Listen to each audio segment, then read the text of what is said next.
Hello and welcome to the Self-Recording Band podcast. I am your host, Benedikt, and I'm finally here again with my friend and co-host, Malcolm Owen-Flood. How are you, Malcolm? Hello, Benny. Yes, I'm back, man. Yeah. Returned from my month-long voyage away. That was a long time, but it was great. I'm good. I wish I could tell a bunch of stories on the podcast, but I got to wait until the TV show comes out before I'm allowed to talk about it.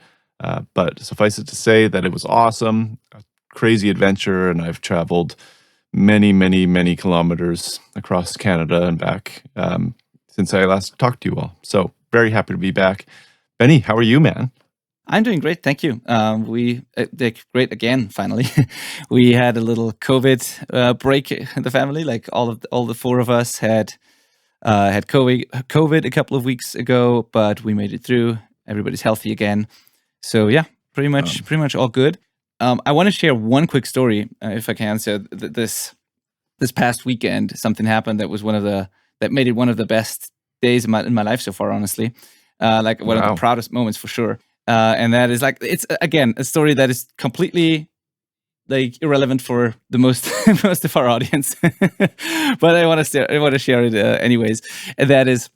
I came home from a run on Saturday, and my daughter was in the garden, and she was like, "Hey, Dad, we got this little booklet here from our school. They are doing this program with the school where they want to motivate kids to run and exercise more and whatnot." And she showed me this little booklet that they got, and it had some exercise suggestions in there, and there was sort of a goal that they had to set for the end of the school year, where they had to choose between whether they want to be able to run 15 minutes or 30 minutes or 45 minutes without walking. Like they should choose one of those goals. And then they had exercise suggestions. And then at the end of the year, I think they're going to do a test in school and see how long they can run. And then I think there's a couple of schools participate in that. And then the best schools get awards or whatever. And I just looked at this and said like, yeah, cool. What's your goal? And she's like, yeah, I think all of us, we chose like 30 minutes because she's in the first grade and 7 years old, and the 45-minute goal was for like 5th grade and up or something. So she chose 30 minutes. And I'm like, yeah, do you think you can do it? And she's like, honestly, I think I can already do it. You want to go for a run with me right now? And I'm like, yeah, I just came home from running, but yeah, for sure. Let's try. And she's been on a run with me before, but like only 1 or 2 kilometers. And she's like, yeah, let's just see how far I can get right now. And I'm okay. I'm still got my running gear on, so let's go. So we went out there, and after 15 minutes, I was asking her how she felt, and she was like, yeah, I'm doing good. Let's keep pushing. So we kept moving, and then like almost at 4K and 30 minutes in, I'm like, hey, you already got to 30 minutes. Like, how are you feeling? She's like, yeah, actually, I'm feeling pretty well. I don't want to stop. Let's see how far I can take this. And then we kept going. And then we kept pushing up a hill because like it's not flat where I live, so it's all hilly. And then we kept pushing up a hill, and then I was looking at my watch, and we actually made it to 5.2 kilometers in almost 46 minutes. Wow! And she was just, I don't know, but like that was such a cool moment for me because she was just pushing on, and she didn't want to stop, and she's like 7 years old, and she made it to more than 5K in 45 minutes of running, and she enjoyed it, and like, yeah, that was I don't know, that was made me so proud and so happy. And No yeah, and now in October there's the Munich Marathon on October 9th. And I think there's something that they call the mini marathon, where kids can run the first and the last kilometer of the marathon without like, Nice. They don't take the time or anything. It's just about running it and finishing it. And she's going to do that. And she said that I have to run the full marathon then. So we kind of toe the line together. And the thing is, 1 week before that is my ultra marathon attempt that I'm trying. So on October 2nd is my ultra marathon, where I'm going to run 68 kilometers, hopefully, if I can make it through. And then 1 week after that, I have to run the Munich Marathon because my daughter wants me to. So I'm going to be running, if all goes well, I'm going to be running 110K or something within 1 week. That is a short recovery period for such a big run. For sure. Yeah, for sure. But awesome, like though. the thought of like standing on this starting line together with my daughter is just too good to pass. Oh, yeah. You got to do it. I just got to do that. I'm got total faith that you'll crush it. That's awesome. That's awesome. Yeah. So that was my all right, and welcome totally back to unrelated the story, but it self-running was- band. Yeah, exactly. Yeah. So other than that, I guess I'm just happy that I can run again after the whole COVID thing, and that my daughter is so cool. So it is really cool, man. That's gonna Yeah. be fun. yeah. So let's get back to actually recording. Today we're going to talk about something we haven't talked a lot about, I think. We explained the concept of a mix bus chain, and we're comparing mixing into a mix bus chain versus applying mix bus processing at the end. If you're not familiar with what mix bus processing is or what a mix bus is, it's the final output fader, sort of the master fader in your DAW. And you can apply processing there to the whole mix, basically. And I don't know how you feel about that, Malcolm, but I think there's a proper way to do this and kind of a wrong way to do this. I'm pretty opinionated here. And we're going to talk about that. We're going to discuss that. And I think if you do it the wrong way, you can completely mess up your mix. You can basically destroy everything you've worked hard for in your mix. And you can make it very hard for yourself to make good decisions as you mix. At least I think so, if you do it the wrong way. But if you do it the right way, it can actually save you time. It can create the right energy for your song. It can glue everything together well. And it can actually assist you in your mixing decisions. So there's a good and a wrong and a bad way, sort of, to do this. At least in my opinion. And maybe you disagree. I'm curious to hear what you think is best here. And we're gonna explain about the pros and cons here of these things and like how we feel you should go about this. And then we're also gonna tell you what a mix bus chain could look like how you actually do this, like and what the difference to mastering also is, because this might be confusing to you if you think, well, that's mastering, and I don't think so. I think there is a difference. We're going to talk about that too. And so let's get into this. Yeah. It's a very fun thing to play with because in my mind, it's very noticeable what you're doing in that it gets applied to the entire global mix. It's a very macro move. And something I think we've touched on the podcast before, but probably not that much, is top-down mixing. And mix bus processing is a very top-down kind of methodology in that it's like anything you do on there is going to trickle down and affect the rest of the mix. Anything that happened before that, it all comes into play, and that can make it very fast. But it also can let us create things that, like, there's a certain cohesive and glue that can happen as a result of mix bus processing, because again, it is touching everything that's being fed into it. The whole mix is going to this one spot, and now we're messing with it there. It's very different than just going and adjusting the little high shelf on a kick drum or something, where it's just really that instrument that changes. This is going to change everything to varying degrees. So yeah, I know it's something that Benny and I both do. I'm sure we do it differently. I'm sure we introduce it at different times. So this is going to be fun to talk about what we like about it and how we go about it.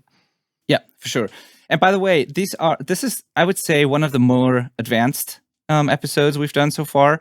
If you feel like this is completely confusing and I'm like you don't know how you don't know how to start or like how to apply things like that, and you feel like you're missing some of the basic concepts and fundamental audio skills to understand something like that, maybe I'm offering free calls if you're not aware. So if you want to get like some of the basics covered, if you have like questions that you want answers to, if you want to get feedback on your productions, on your mixes, if you want me to tell you whether or not you should even worry about those things or work on the basics first, you can go to the selfrecordingband.com/call and book a free one-on-one feedback call with me.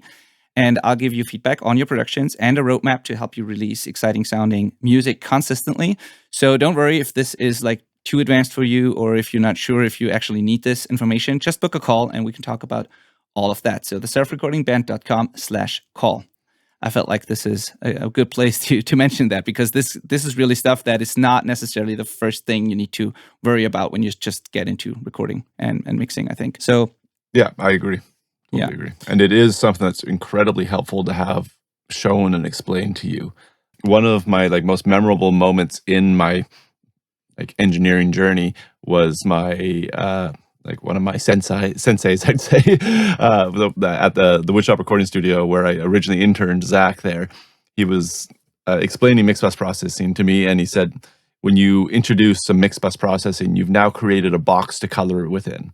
You've created some lines where you can now fill it in. There's a canvas to paint to, and that really my brain could wrap around that. It was like, okay, there's a finish line. Otherwise, you're just things. It's limitless, and you can't really create anything out of it. It's like trying to use water, and it's just spreading out. And you add more water, and it just keeps spreading out and going all over the place. So you create some outlines, and now you've got something to work with. Totally, I totally agree. Love that. Yeah, for sure. So I'd say there is no one. I mean, most people have one mix bus chain, sort of, at least as a go-to, and they take it from there and change it depending on what they're working on. But I don't think there is one like mix bus chain that you need to have. There's like hundreds of, if not thousands of different ways to approach this. You don't actually need one at all, by the way, but we think it's a good idea to have one. Now let's talk about what are some of the things that could live on a typical mix bus chain, and why do we? What are we trying to achieve on the mix bus? Why do we use processing there anyway? I'd say. So I think we should do that first before we get into the how to do it correctly, because I think we have to explain what a mix bus chain actually is and what it's there for. So to me, it is to, as you said, like I really like that picture of like having sort of a frame for your picture. To me, it's like a basic color thing is part of it. So I want a certain, it's subtle, but I want a certain vibe, a certain color. You can kind of think of how your quote unquote console sounds. It's like a certain sonic fingerprint that I want on my mix, and I have different options for that, but I think of it as that. So a subtle color that I want on my mix. The second thing is I want to make the individual elements sound like they belong together. I want to make a band sound like a band and not like individual instruments. So that's part of that does my mix bus chain for me. Not all of it, but part of it is the mix bus chain. Then I want a certain energy. I want the mix to pump and feel right. That's also a lot of that I achieve on the mix bus. So the energy, how aggressive it feels, how it pumps, how it makes me move. That sort of thing. It's hard to describe and hard to measure, but it's like definitely a feeling thing and a vibe thing. And then finally, I think it's some frequency balancing or like tone shaping that I do on the mix bus. Oftentimes, not always, but often. So these are the few things for me that I'd like to achieve there. It's not about, for me at least, it's not about loudness. It's not mastering. I do that in a different sort of step. I know people master as they go, but like to me, the mix bus chain is different from a mastering chain. And it's also a different mindset. It's different tools. So it's not about loudness. It's not about necessarily all those things that mastering is. We can get into that later. To me, it's like really part of the mix. It's part of mixing. It's not mastering. It's part of the mixing mindset, and it's part of the sound that I want to get in my mix. And part of that just happens on the mix bus. And again, this is the final fader where you sum all the individual pieces together, right? So that's how I think about it. But is there anything else you do there on the mix bus, or anything else you try to achieve on the mix bus? I also think of the mix bus as a global control kind of thing. So if I want to make the whole mix brighter, or if I want to make the whole thing less dynamic or less transient, it's a global control. So for a mindset point of view, that's where I'm going to go if I want to make a decision like that. And on it's different, the mastering thread, I totally agree. And so much so that I actually create another track after the mix bus. So there's my mix bus, and then there's like my master bus. And they're really the same thing. It's just a track that all things are fed to. But by having them on different tracks, my brain just thinks of them as different steps. So it's like all of the reasons that Benny was talking about on one, and then all my loudness needs on another. And they could all be done on the same one, but by splitting it up, it's my brain knows to think about them differently. Yeah, totally. Okay, now that cool. said, we are going to try and avoid talking about our specific chains on this episode. I want to highlight that now. So we're not we are intentionally being vague because we want to talk about like what, how, and why, and then into our own preferences. So understanding the concept is much more why we're doing this episode, and then there'll be some really nitty-gritty stuff on the next episode. Yes, exactly. On the next episode, we're going to get into what our chains actually look like, what we actually use, and how we set up all those things. But first of all, I think it's a good idea for you to experiment a little bit and come up with your own ideas and your own chains, and then you can compare with what we do. And I think if we honestly, I think if we give you our exact chains right now and you just try to do the same thing, it won't work, or chances are it won't work. And I think you're better off just experimenting with that yourself and understanding the basic concept more than anything. So, okay, I think one difference here between what you do and I do, Malcolm, is you say like you view it as a global sort of control thing, and you also mentioned the top-down approach. I sometimes do that, but it's honestly not how I really think about it. I rarely touch the things on my mix bus. It's not that I often go in there and I'm like, okay, I want to make the whole mix brighter or darker, or I want to do the top-down mixing thing where instead of tweaking individual channels or groups, you do processing on the mix bus first, and then you go down to from the macro to the micro, sort of. That's not what I do often. Sometimes I do, but usually I since I already have the mixing session open, I rather go into the individual channels or groups and adjust there. But it's perfectly fine to do it that way. So if you like to view it as a global tone control and you feel like the whole mix needs to be brighter or darker, you can absolutely do that on the mix bus. But I think there's one difference here, because I don't know actually why, but I do that very rarely. I usually set up the mix bus very early in the process, and then I don't touch it anymore. I just mix into it. Right. So that actually brings me to the main theme here for this episode that I wanted to talk about a lot, because I really do think there is a right and a quote-unquote wrong approach. Like, don't take it too seriously what I'm saying right now, because I think there's almost never a right or wrong in audio with music or art. But in this case, I have a clear opinion, and just for me, it never worked the other way around, and it doesn't make sense to me. But I'm curious to hear your thoughts, Malcolm. So I think the right way to do it is to set it up pretty early in the process, your mix bus chain, and then mix into it, especially when it comes to compression. Because I feel like when I mix and I have my mix, if I don't use anything on the mix bus and I just do my mix without mix bus processing, and then at the end I try to add a bus compressor, it just doesn't really work for me. It just changes the balances. It changes how things feel. It, like, everything I've worked so hard for is now different. The compressor just changes things, and it doesn't really make sense to me. Whereas if I add it fairly early in the process and I mix into it, I kind of react to what the bus compressor does, and I make different mixing decisions. And my mix is built with that in mind, basically. And just applying it at the end, this would be, I think that to me would be more mastering than mixing, applying something at the end to the finished mix.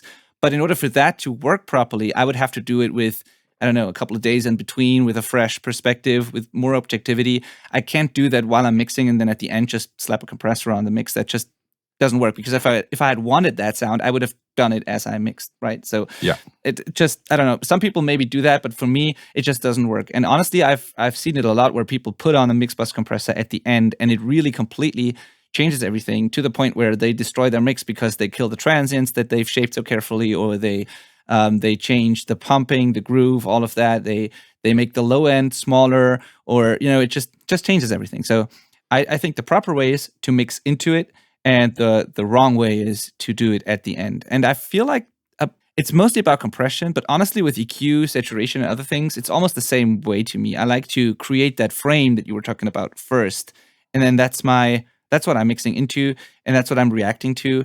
And I don't see a reason to change everything when I'm actually done already with the mix. Yeah, I totally agree.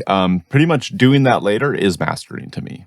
It's like now you're trying to master it and make up. And if you're introducing a compressor like that late, it's probably because you're not happy with it.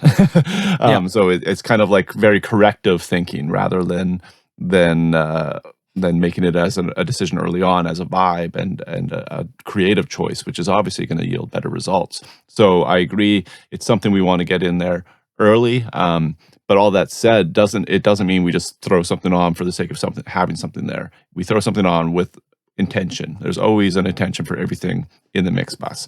And that is a beginner mistake we can highlight right now, is don't go look up, like Andrew Shep's like mix bus or like whoever your favorite engineer is, Nolly's or whatever, and just copy that. Like, it's not the move. It's not just a thing we throw on. Everything's got a purpose to be there, and every mix, you might see the same plugins often on the same people, but they're probably changing how they're working on each song or each project at least. because it's like tools that you get good at using and you know what they do. I often have plugins sitting there that are doing nothing, but it's just already loaded in my template and it's there if I need it real quick kind of thing. So don't think you can just like copy something and it's going to be a one size fits all situation. That's not the case, but we do want to introduce it very soon. Do we want to talk about when we introduce it on this episode, Benny? Yeah, for sure. I was about to ask you that right now. So when do you introduce it? And also, how do you, like, what does your process look like when it comes to deciding which compressor, for example, to use, or how to build your mix bus, the correct mix bus chain for the song you're working on? Like, when do you make that decision, and what do you need in order, like, which information do you need in order for you to be able to make that sort of type of decision? Like, what's the process? All right. So if you snagged our Mixes Unpacked course that we did just a few months ago now, and you know what? I think we even talked about this concept in the episodes leading up to that. But there's kind of like a corrective mixing process in, I think, both of our kind of processes. I think we both kind of do this. And I take care of that before I really bring in the mix bus processing for me. So I'm going to go and kind of shape a kick sound and a snare sound. And those are really the two most important things for me first, is kind of cleaning those up and getting a somewhat cleaned up drum sound. And then it's in pretty much right there. I'm going to introduce some mix bus compression if I need it. And that's actually going to happen with my drum bus compression, I should just say. But there's like now movement is happening and I want to get that like push and pull figured out pretty well right there. So that's when I start bringing things in on the mix bus. Is drums are kind of roughed in, and I would have had to listen to the whole mix. So if there was something that was just like totally weird and wonky, that I knew wasn't going to sound anything like I'm going to want it, I probably would have quickly addressed that first. But then and then I kind of start shaping from there. And as I introduce each instrument, I tweak that mix bus. So bringing the bass, it's going to need some adjustment. Bringing the guitars is definitely going to need some adjustment. Got to figure out how to make the drum slam without the guitars getting pushed all over the place and stuff like that. So that's when the process starts, but there is a little bit of tweaking with each layer and group of instruments that comes in for me. Okay, cool. So there's two things that I want to talk about here that you said. The first one is, you said you need the kick and the snare before you introduce the mix bus processing, and part of that is probably because these are typically the loudest transients or the sources with the most impact or the most level in your mix. So before you introduce those, there's no point really in setting up a mix bus compressor because you need the loudest, punchiest thing, because that will make the compressor move and react, and before you have that, you can't really do it. If you adjust the compressor to only the guitars, for example, and then you bring in the kick and the snare, the compressor would just do way too much. So I think that's probably the reason there. And then the other thing that I found interesting is that you said you need to tweak the mix bus as you introduce new elements, and that's something really critical, like really crucial for you to understand, that when the mix bus is reacting obviously to everything that's going on in your mix. So the kick is directly gonna, although they're on separate channels, the kick drum is gonna affect how your guitars behave on the mix bus if you have a compressor there, because every time the kick hits, the compressor reacts to it and like pushes down on the mix, and that means it also ducks the guitars a little bit. And so everything affects everything when you use mix bus compression. You need to be aware of that. So you could run into a situation where you want to turn up the guitars more or some backing vocals or whatever, and no matter how loud you make them, they're just not getting really loud. They just get pumpy and weird, and you just can't get them louder. And that might be because maybe you have a really loud bass line that's just making the compressor work so hard that no matter what you do, the guitars just can't get past that. So you can run into weird situations where your mixing decisions get really hard to make, or like they don't have the effect that you think they're gonna have, just because you're mixing into that heavy compression. So you just got to be aware of that and be really careful with the mix bus compression. It's not, most of the time it's a good idea to not be too heavy-handed there, to keep it a little more subtle, and to adjust constantly as you introduce more elements to your mix. Because I've had that on other buses as well. Sometimes it's, for example, I have a drum bus, a rhythm bus, a lead bus, and a vocal bus, for example, in my mixes, which are group tracks. I group together instruments that belong together.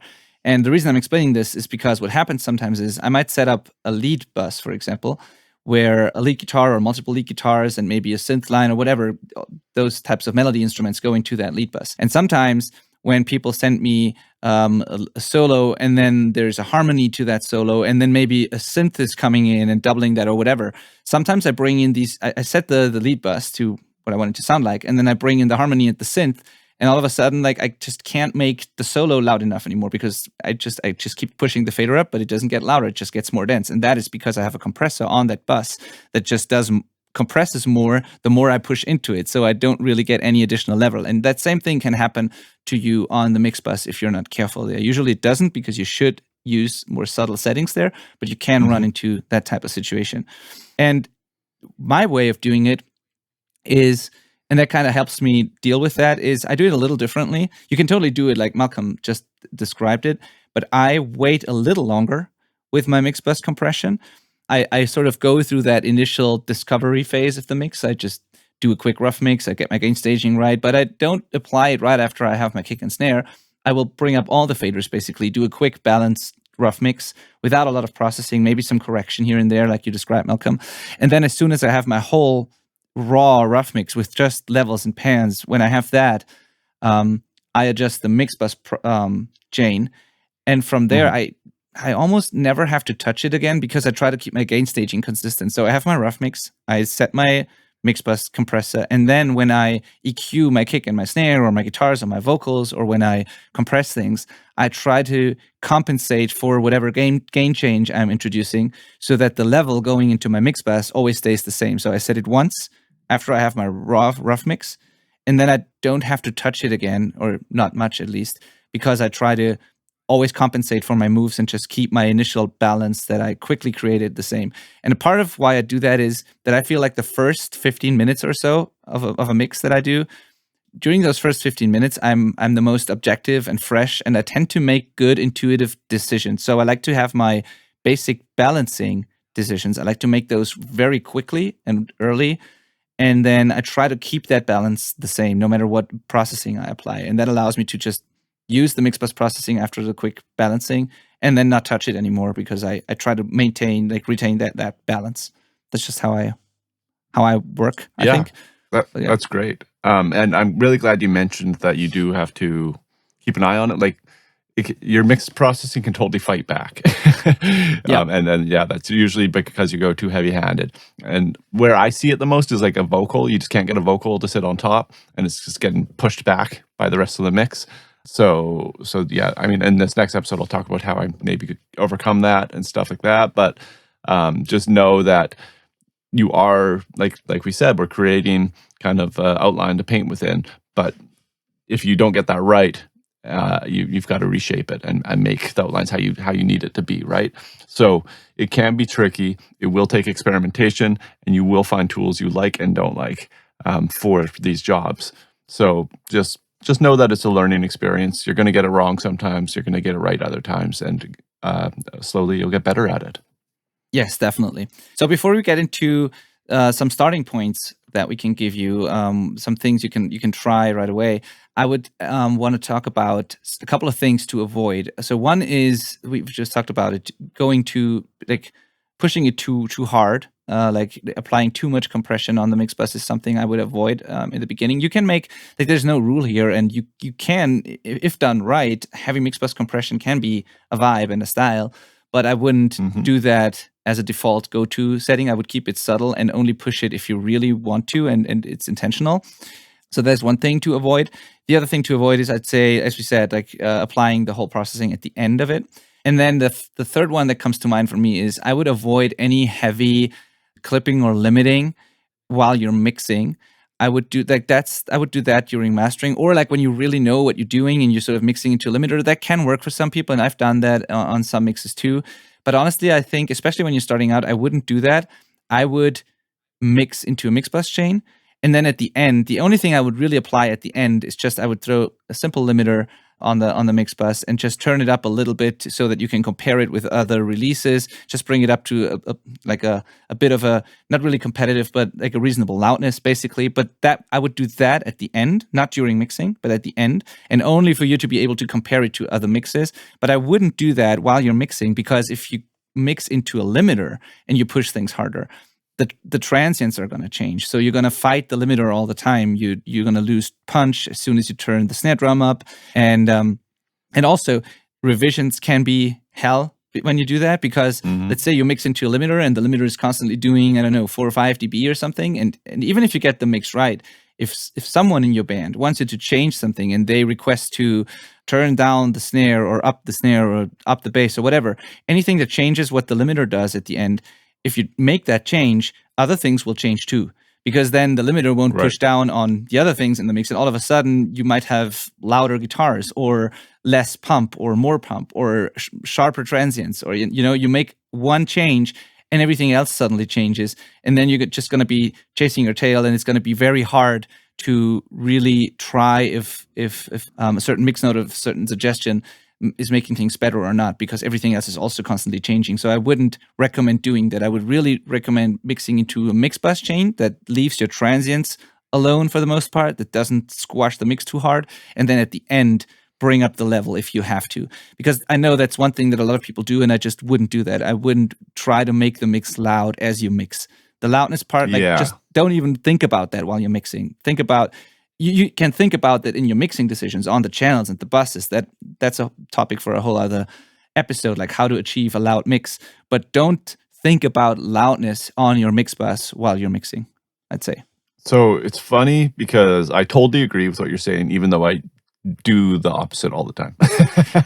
Me too often. But it's just not something I would. I don't think it's good advice for most people if you don't really know what you're doing there, and there's a lot of trial and error went into being able to do this. So I know for sure if I just say apply a limiter and mix into that it will go wrong, probably. Oh, it'll be a disaster. Yeah, I 100% agree. And even though that Benny and I might do that sometimes, we could do it the other way, and it would be like you don't need to do that. There's no necessary need to limit as you go. It's really the main reason I'm doing it is to satisfy my ears for the expectation of loudness happening earlier, and it doesn't have to happen that way, but it's the way I like to do it. So, and I'm imagining trying to learn how to get like mix bus processing happening while doing loudness stuff, and it would be a mess. So I think that's really good advice, Benny.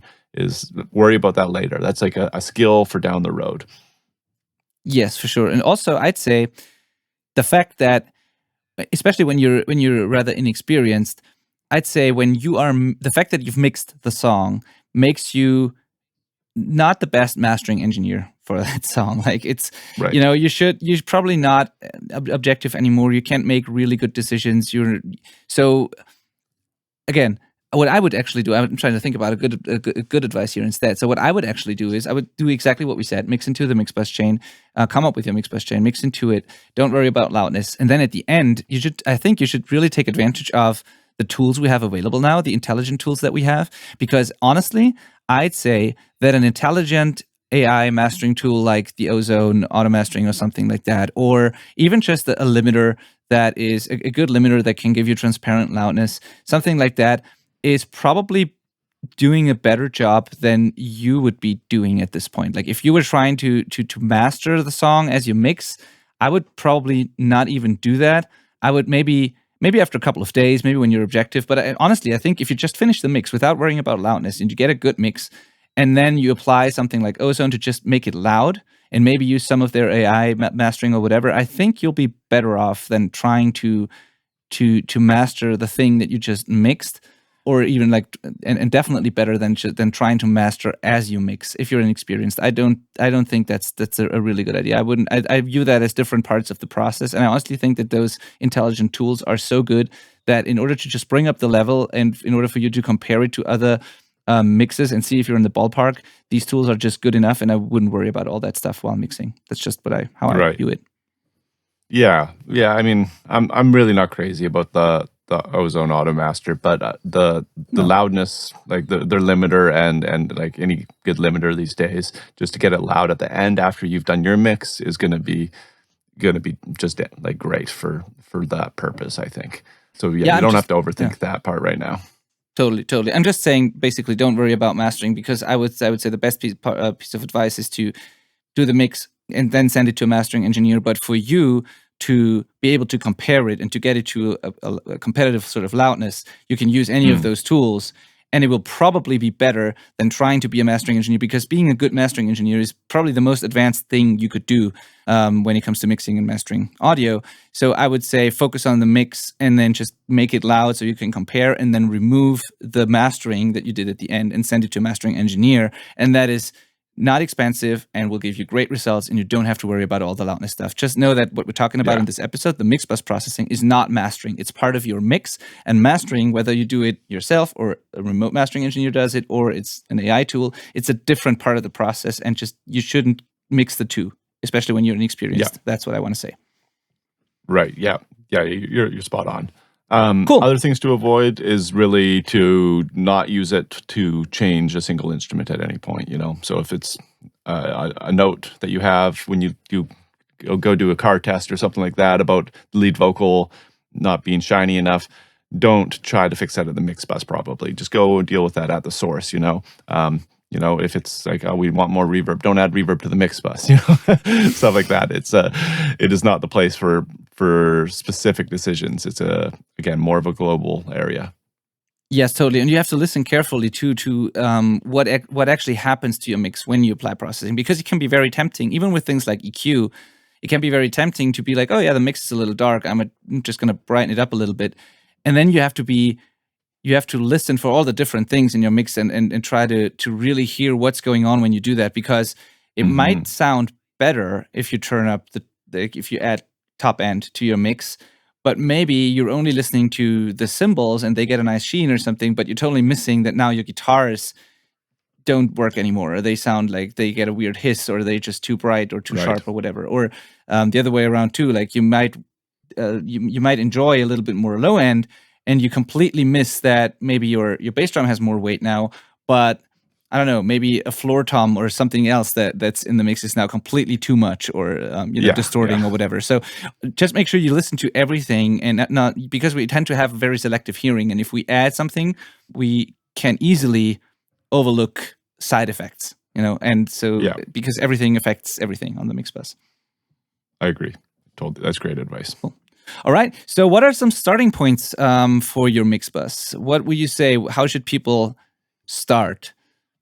Yeah. Well, I think to learn and feel it is to throw on an EQ and a bus compressor. Like those two are really the most common things you're going to find on any mix bus, and probably the most useful too. And I really think this is where you're going to start to get a feel for it. And what we're talking about is just, I would open up a mix you've already done if you've got one, and then throw on an EQ on your mix bus and just start yanking things around and see what happens. And you're going to find some stuff you like, but I bet if you take Benny's just previous advice there, you'll find that it's also causing issues. And the first move is always, what happens if I boost some top end? And you're like, oh, it's great, but is it? You really have to be careful, because sometimes it's not. Often it's not. And in that example I just gave of opening up a mix you've already done, you're obviously doing the opposite of what we said. You're making decisions after. You're changing your whole mix where all the decisions were in theory already made. So I guess you want to try it in both places. That's kind of mastering, but if you can open up a new mix and experiment as well, what I'm really suggesting is that you get used to hearing it. And by yanking around an EQ and a compressor on a mix bus, you are going to start to get an idea of what it does, and what we mean when we say it creates like a cohesive glue across the mix when you EQ the whole thing rather than an individual element. There is a difference. And this is going to kind of, I hope, hone your ear in on it. Yeah, for sure. So you're saying EQ and compression. Is there anything else you would tell people to mess with, like saturation or some filters, or like other things you think are necessary for the mix bus? Because I tend to agree that a good EQ and a compressor is plenty, and a lot of like very, very experienced mixers don't use anything else. So sometimes they don't use anything at all, but like an EQ and the compressor is often all that's needed. But do you personally use some, I mean, we get into that in the next episode, but do you personally think it's a good idea to add any sort of coloration to the mix bus, any of that stuff? You certainly can, but you certainly don't have to either. Okay. And I tend to have more on than that, but it's not necessary. It's just my preferred place to do it. I mean, like saturation could happen on the individual elements. It really depends. You're going to again have to experiment and find your own solutions for different problems, right? But an EQ and a compressor, they're totally going to live there, and they might be doing incredibly, like they might be doing almost nothing, or they might be doing a lot. It really depends. Yeah, totally. I'm just saying it. I'm just asking because I think it's really dangerous. I personally use color tools, but I'm using them in a very, very subtle way. And it takes a lot of experience actually to be able to hear the difference even. I could, honestly, I could probably turn some of that stuff off and it wouldn't make a drastic difference. I just like to have it in there, but it's not a must. And I'm asking that because I know for a fact that a lot of people think, and that's due to the marketing of these tools. A lot of people think that everything is better when you mix into a tape plugin, for example, or into some sort of tube emulation, or in some sort of transformer or whatever. Yeah, you see these videos and this marketing material, and it makes people think that to get the sound of, I don't know, the 70s or whatever, you have to mix into this two-track tape machine plugin thing. And honestly, if you look at the mix bus chains of, like, I don't know, 90% of all the successful professional mixers out there, they all don't use stuff like that. There's always the exception. Some of them probably do, but they don't do it on every project. But you'll never, you almost never see professional mixers use plugins like that on every mix or on their mix bus at all. Like, this is just very special case type of special situation type of stuff. And it definitely, not everything gets better, not at all, if you mix into a tape plugin or anything like that. Absolutely. So you said that you do like using color things, and I do as well. But for a beginner who's starting out with this stuff, I would totally say don't use it, because you probably can't really tell what it's doing. And they're not magic. It is doing something, and that might just be some compression changing, some transient shaping, some EQ changing, but it's probably doing one of those three things or multiples of them. And if you don't understand if that's good for your mix, then you just shouldn't do it. Or you could use a more traditional tool to get there, like an EQ or a compressor. Totally. All right. Yeah. So I basically have nothing to add to that. I would say start with a compressor and an EQ, and to give you a more precise, maybe starting point, or a more helpful starting point even than that, I would say start with, if your DAW lets you choose that, if you're using the stock plugin, start with, I'd say, a VCA compressor. This is kind of the classic mix bus compressor, like the SSL type compressor. So if you find yourself having different options in Logic, for example, I know you can switch the compressor from opto to VCA to tube to whatever. I'd say start with the VCA. Google mix bus compression and search that on YouTube, and you'll find that there's only a couple of settings that there's a lot of settings, but there is a couple of settings that are really, really, really popular for a reason. And I would say start there. There's no rules. You can use something else, but I'd say start with the VCA compressor and start messing with that. Keep the attack time longer and the release time shorter when you start, I'd say. You can also change that, but as a starting point, VCA, long attack time, short release time, and then play around with, I don't know, anything from 1 to 4 dBs of gain reduction max, probably at the beginning, in that range, and you've probably find something useful, some glue, some pump, not too much. So that would be the range where I would start. So again, VCA compressor, long attack, short release, little bit of gain reduction between maybe 1 and 3 or 4 dBs of gain reduction. That's a starting point for a compressor, I'd say. Yeah. Can I jump in on that? Yes. You said that's good to start, and I want to clarify that doesn't mean that doing more, like it's not like as you get more advanced you want to have more reduction. That's not the case. Really, these are good starting points because it's hard to destroy your mix with them. Yes. It's if you're using these kind of common settings, they're somewhat transparent, and you're probably not going to mangle your work by accident. That's kind of why they're recommended. So don't think it's like a contest to keep pushing it further. No, not at all. Thank you for that. Yeah, you're totally right. And it's easy to explain why that is. Like the longer attack just lets the transients through. If you don't know how a compressor works, this is too much for this episode to explain. But if you we know got episodes on that. Yeah, exactly. If you know what a compressor does, a long attack time just lets your transients through, and the short release time makes the compressor recover quickly, so you don't get a weird, ducking, pumping thing going on.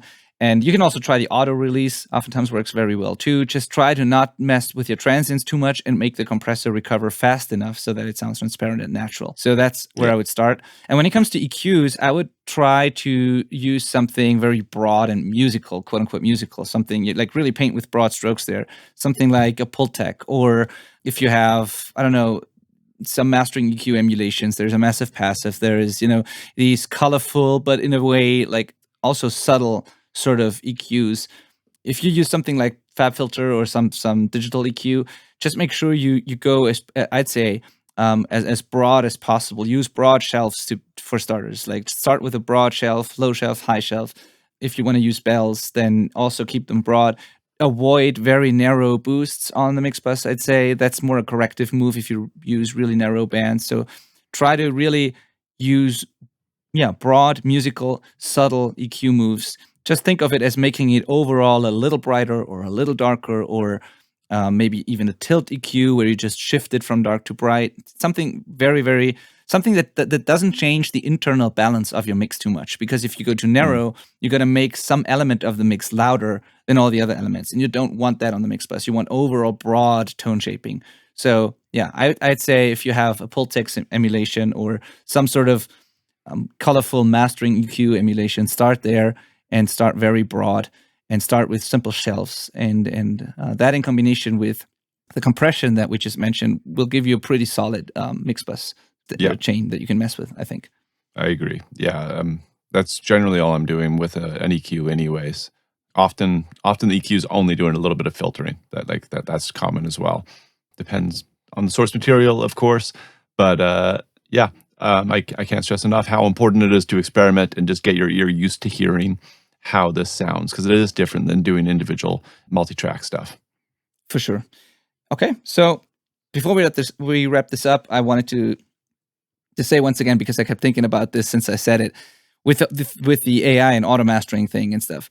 I'm not saying, and I need to say this once again, I'm not saying that you should just use auto mastering and then use that for your release. But I'm saying I still think it's probably better to do that, to use that after you've mixed, because you're not going to be objective enough to master it at this point, and to just do that to bring it up to a certain loudness, a certain volume, to be able to hear what it could sound like mastered, to see whether or not you're in the ballpark, what happens after mastering, how your mix reacts, to be able to compare. And then you remove the chain and you either master it properly yourself when you're objective again, or you send it off to a mastering engineer. That's what I recommend. And the more experience you get, the more mastering moves you can sort of incorporate in the mixing process. But that's really something advanced and something so dangerous that I just don't think it's a good idea, honestly. And even like I stopped doing that just recently. I was mixing into limiters and my mastering chain basically for years now. And I just stopped doing that, and I experimented a little bit, and I just mix into my mix bus now. I don't worry about the limiting and all that. At the end, I throw on a limiter to just make it loud so I can compare things. And then I do the mastering separately, or I send it off to mastering.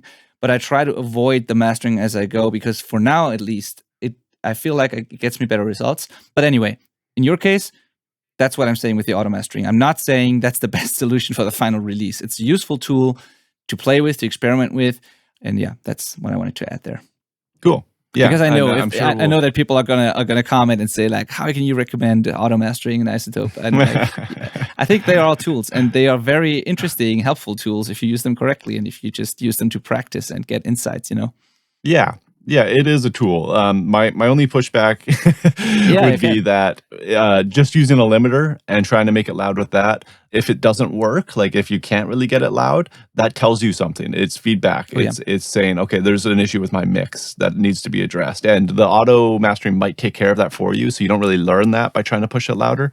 That's like my only thing. Yeah. But do both. See what happens when you push it loud without any kind of AI stuff, and then use some AI stuff and see what the difference is. Comparison is how we learn in this game. So absolutely use that tool and see what happens. Yeah, just I should realize start doing that when I master. Yeah, I like this idea actually.